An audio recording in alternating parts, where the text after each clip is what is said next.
وہ کیا ہے؟ اللہ کے حضور حاضری۔ اس نے کہا جب مجھے خلاصہ مل گیا اب میں خانقاہوں میں کیوں جاؤں، اب میں مدرسے کے طرف کیوں جاؤں، مجھے مطلب مل گیا۔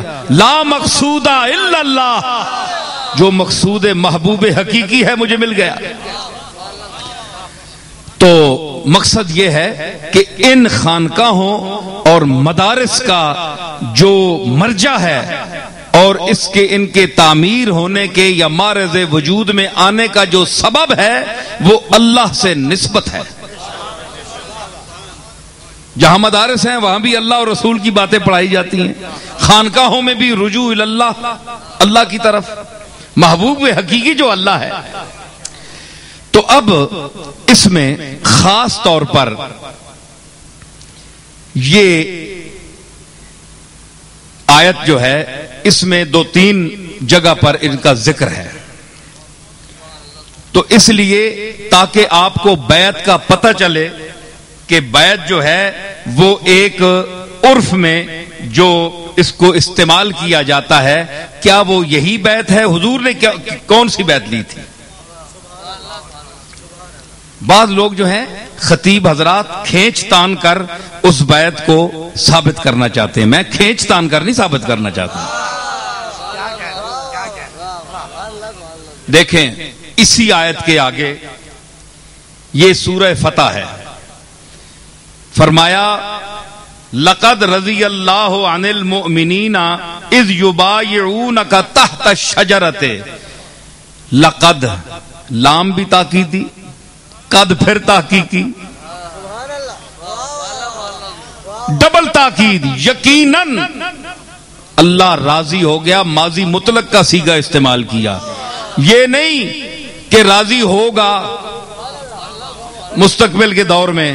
یہ صحابہ کے لیے وہ 1500 آدمی جو تھے، لقد رضی اللہ، اللہ تعالیٰ راضی ہو گیا، عن المؤمنین اذ یبایعونک تحت الشجرۃ، جب اے کملی والے وہ تیری بیعت کر رہے تھے ایک درخت کے نیچے بیٹھ کر۔ ہے جی، وہ تیری بیعت کر رہے تھے ایک درخت کے نیچے بیٹھ کر۔ تو یہ اللہ تعالیٰ اس کا ذکر فرما رہا ہے پہلی آیت میں بھی، فَعَلِمَ مَا فِي قُلُوبِهِمْ۔ اب جو بیعت کر رہے تھے لوگ تو اللہ تعالیٰ ان کے دلوں میں جو اس وقت کیفیات تھیں ان کو بھی فرمایا میں جان رہا تھا، مجھے پتا تھا۔ یہ قرآن شریف ہے۔ تو آپ دیکھیں کہ یہ صحابہ کا جم غفیر تھا جو حضور کی بیعت کر رہا تھا۔ فرمایا فَعَلِمَ مَا فِي قُلُوبِهِمْ، جو ان کے دلوں میں جو کچھ تھا وہ بھی جانتا۔ فَأَنزَلَ السَّكِينَةَ عَلَيْهِمْ، پھر ان پر اطمینان جو ہے نازل کیا۔ انہوں نے تمہاری بیعت کی، پھر اللہ نے ان پر اب اطمینان نازل کیا۔ اب یہاں جملہ توجہ طلب ہے، کیا فَعَلِمَ مَا فِي قُلُوبِهِمْ، ہم کا مرجع کون ہے؟ صحابہ۔ ان کے دلوں میں جو کچھ تھا، تو جو لوگ صحابہ کے بارے میں کچھ شک رکھتے ہیں ان کو توجہ فرمانی چاہیے، یہ قرآن شریف ہے۔ اگر اس قرآن پر ایمان ہے تو یہ ضروری ہے، اس قرآن پر اگر ایمان ہے تو ان کو غور کرنا چاہیے کہ اللہ فرما رہا ہے کہ جو ان کے دل میں تھا اس وقت جب وہ کملی والے کے ہاتھ پر بیعت کر رہے تھے، ہاتھ پیش کیے ہوئے تھے، حضور نے ہاتھ رکھا ہوا تھا، فرمایا میں جانتا تھا اس کے دل میں کیا تھے۔ اگر کیا یہ بات تو یہاں ختم ہو گئی؟ نہیں، اس کا تجزیہ کروں گا میں۔ کس طرح؟ اللہ نے تو کہہ دیا کہ میں جانتا تھا ان کے دل میں۔ اب کوئی کہہ سکتا ہے جناب کہ جاننے کی تو 2 صورتیں ہوتی ہیں، پتہ نہیں گڑبڑ تھی کوئی دلوں میں۔ وہ بھی تو میں جان سکتا ہوں نا، کوئی گڑبڑ تھی اندر، اللہ نے وضاحت نہیں کی، کیا جانتا ہوں میں؟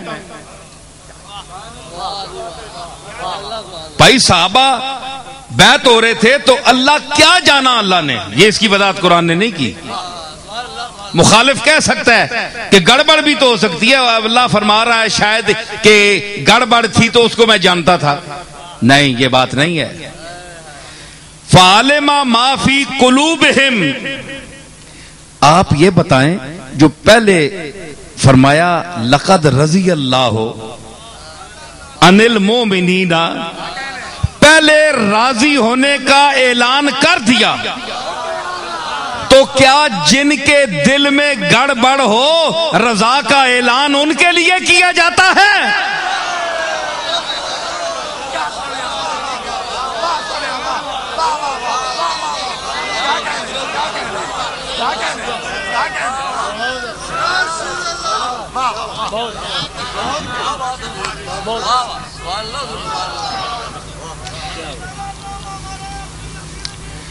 دیکھیں دوسری آیت میں ممتحنہ میں فرمایا گیا یا ایھا النبی